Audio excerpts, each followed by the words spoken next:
Hello everyone and welcome to Cinderful Gaming. I hope you're all doing well, I hope you're all staying safe, and most of all, I hope you're all fighting that war against the grey.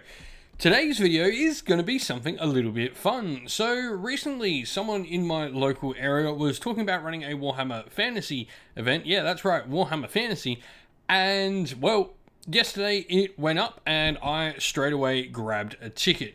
I am absolutely excited for this. I haven't played Fantasy in so long. We've been talking about getting it back on the channel, hopefully to start building up a community here for when Old World drops, and I want to do the same, like supporting any Fantasy events in my local community for the same reason. I want there to be a good, strong community for when Old World does arrive, whenever that may be, whether it's next year, whether it's 10 years from now, who knows really when it's coming out. But I'm really excited. So I'm going to be going to a Warhammer Fantasy tournament, and I thought I'd talk about my list, what I'm going to take, what my ideas are, and what I'm just planning to do over the next, I guess, month of hobby, because I've got a month to get this army painted up and tabletop ready. So that's pretty cool, because the tournament doesn't require your models to be painted, but in order to be eligible for door prizes, you must have a fully painted army. So that's my plan of having a fully painted army so that I can be eligible for all the door prizes. So today's video, we're going to talk about the tournament, talk about what exactly it is and what all the restrictions are, and also we'll talk about my army list. Now, should come as no surprise if you can look here at the slide we've got up. I'm going to be taking Wood Elves to it. It's going to be an 8th edition tournament pre-end times, and Wood Elves were the last book to come out for 8th edition. At least I'm pretty sure they were. It was a long time ago.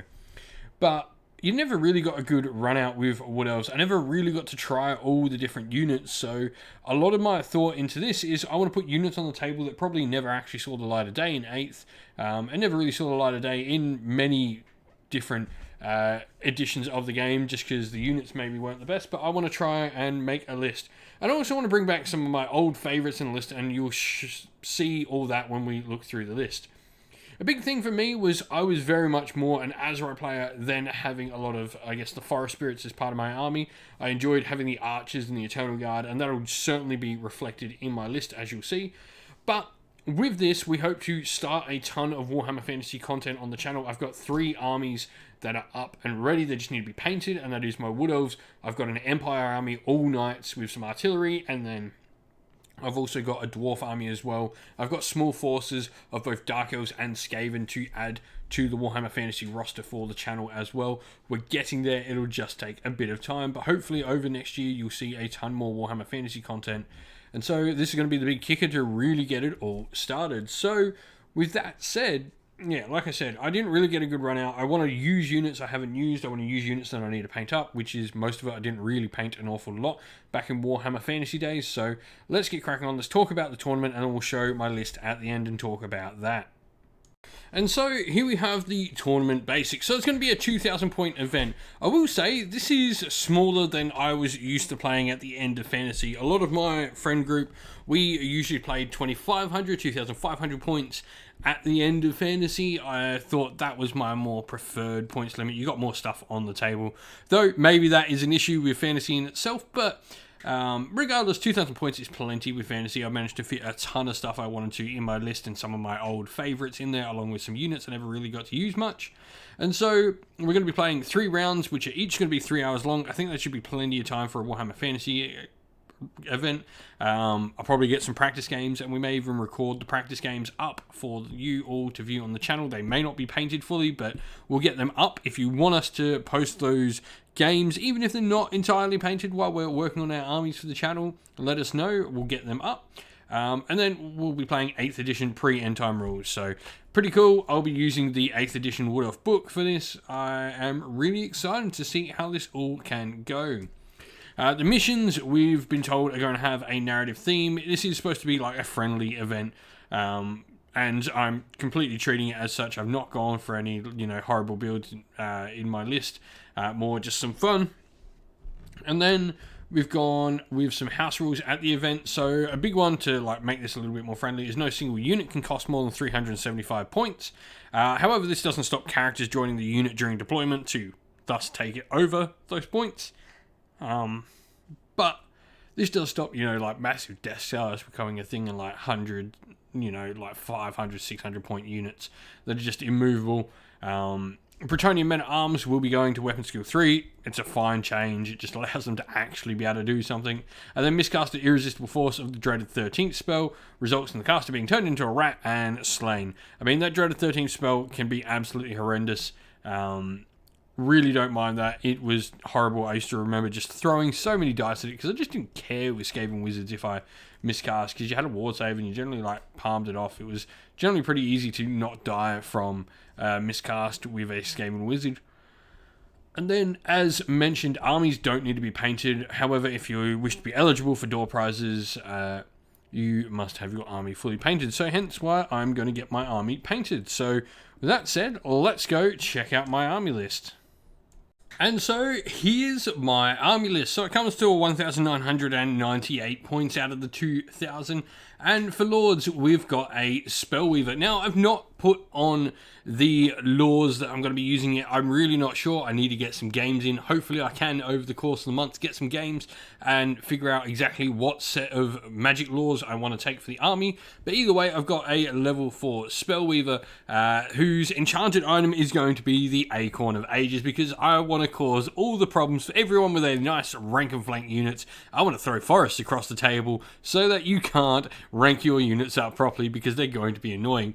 Wood Elves already put out one, and the Acorn of Ages allows me to deploy another D3, but also better than that, it allows me to actually choose what type of mysterious forest I want them to be, so there's some really good options I can make for them.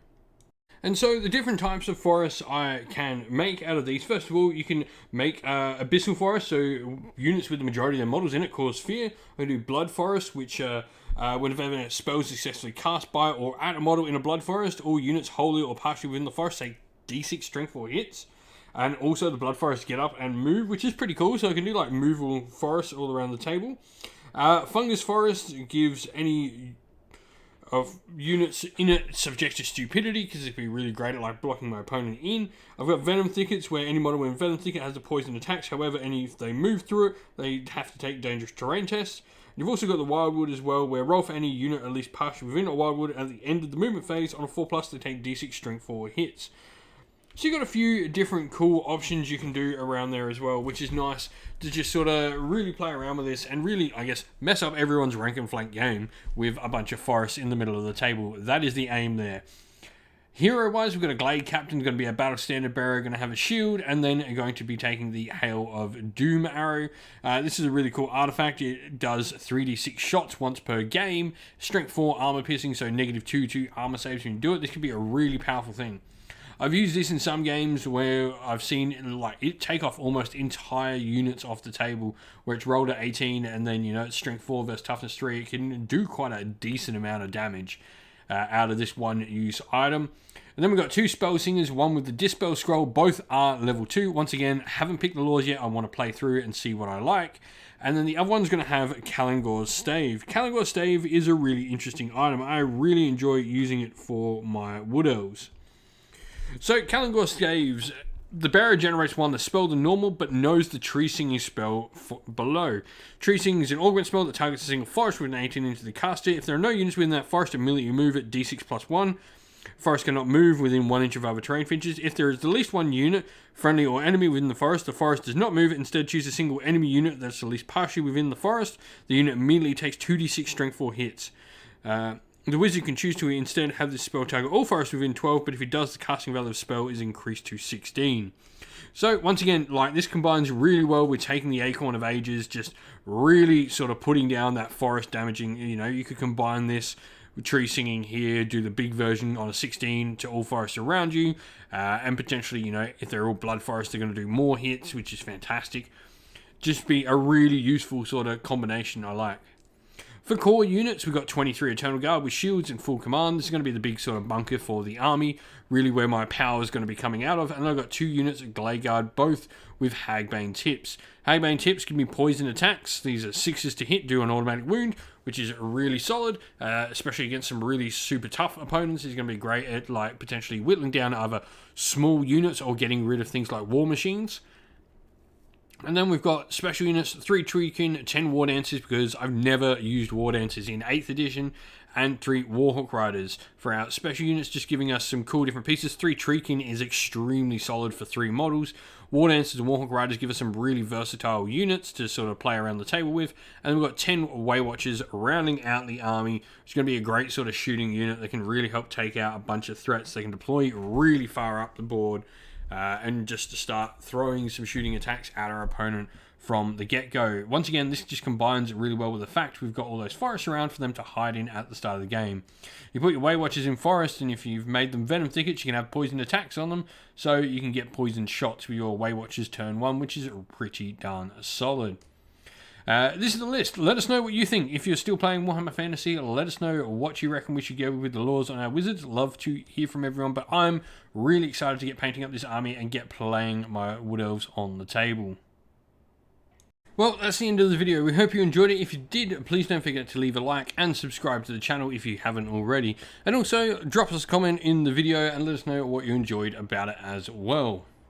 If you'd like to come chat more with me and other members of our fine community here at Sinful Gaming, you can do so by following the link in the description of the video to our Discord server. You can come chat with me and other members. Lastly, if you'd like to help support the channel in another way, you can do so either by joining Patreon or YouTube members linked in the video's description, or by getting some merch from Teespring, also linked in the video's description.